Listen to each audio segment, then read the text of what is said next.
Facebook থেকে আমি নাকি লাখ লাখ টাকা পাই। না না, এটা আমার কথা লয়। আমার সাথে যাদের দেখা হচ্ছে, আমার বন্ধু বান্ধব, পাড়া প্রতিবেশী, আত্মীয় স্বজন, হেনা তেনা সবাই বলছে এবার নাকি আমি একটা ঘর কিনে নেবো, জায়গা কিনে নেবো, সব কিছু কিনে নেবো। যাই হোক, এত বড় লোক হয়ে গেছি। ফেসবুক কি আদৌ আমাদেরকে টাকা দেয়?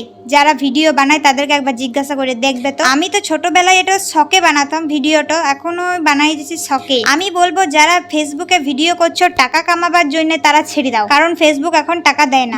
একবারে বলবো না দেয়, তবে অনেক কম করে দিচ্ছে। আর যারা আমার মতন শখে বানাচ্ছো তারা বানাতে পারো, কারণ শখের দাম লাখ টাকা। সত্যি কথা বলতে আমি ফেসবুক থেকে কখনোই টাকা পাই নাই। তোমরা ভাববে হয়তো এবার আমি এই কথাগুলা কেন বলছি। আমি বলছি কারণ বাধ্য বলতে। আমার সাথে যারই দেখা হয় তারা বলে ফেসবুক থেকে টাকা পেয়েছিস, অনেক টাকা পেয়েছিস, এই হ্যান ত্যান, সেজন্য আমি বলতে বাধ্য হলাম। যাই হোক, আমার 14 গোষ্ঠীর কেউ আমাকে কোনোদিন কাজ করতে দেখা নাই, কারণ সবাই জানে আমি 1 নম্বরের কুড়ে বেটি।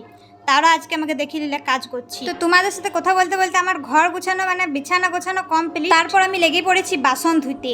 আমার পেছনে দেখো একটি পুকুর দেখতে পেয়েছো, ওই পুকুরে ধুয়ে নিয়ে এসেছি বাসনগালা প্রথমে। তারপরে আমাদের ঘরে ভালো করে কলের জল দিয়ে ধুচ্ছি। আসলে আমরা গ্রামে থাকি তো, আর গ্রামে সবাই পুকুরেই বাসন ধোয়। বাসন ধুতে ধুতে আমি একটি কথাই ভাবছিলাম, এই ভিডিওটা যখন আমার হবু শাশুড়ির কাছে পৌঁছে যায়, মানে আমার হবু শাশুড়ি মা দেখে আর তাড়াতাড়ি আমাদের ঘর সম্বন্ধ নিয়ে চলে আসে।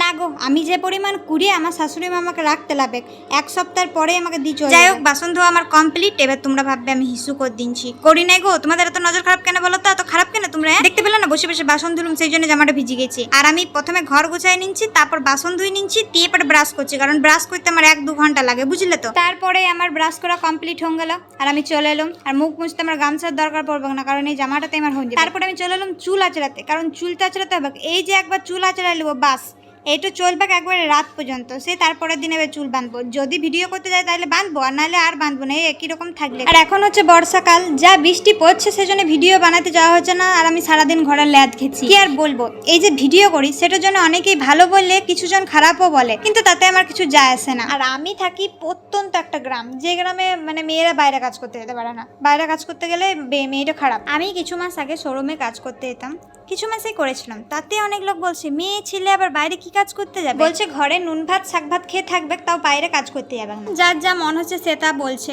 দেখো, আমি শুধু একটি কথাই বলবো, যেসব মেয়েদের দাদা বা ভাই নেই, বৃদ্ধ বয়সে বাবা মাকে কে দেখবে, সেই কষ্টটা মেয়েদের মধ্যে হয়।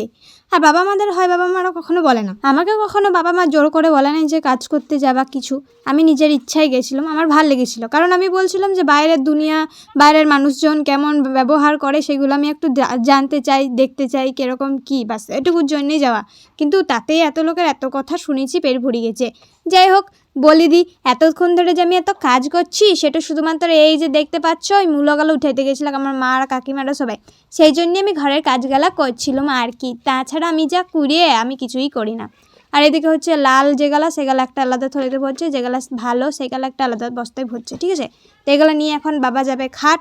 আর এই যে দেখো, এখানে আমাদের গ্রামে এখন মণিহারি চলে এসছে, সেই জন্যই সব কাকিমা জেঠিমাগুলো একদম দেখতে চলে এসছে, ভিড় করে কিনছে জিনিস। আর এদিকে আমার কাজ তো শেষ বাবা, আমি একটু রেস্ট পেয়েছি, এবার আরামসে ফোন দেখবো শুয়ে বসে, আর চান করবো সেই ভাত টাত খেয়ে দিয়ে পড়ে। তো আজকের ব্লগটা একটু টাটা।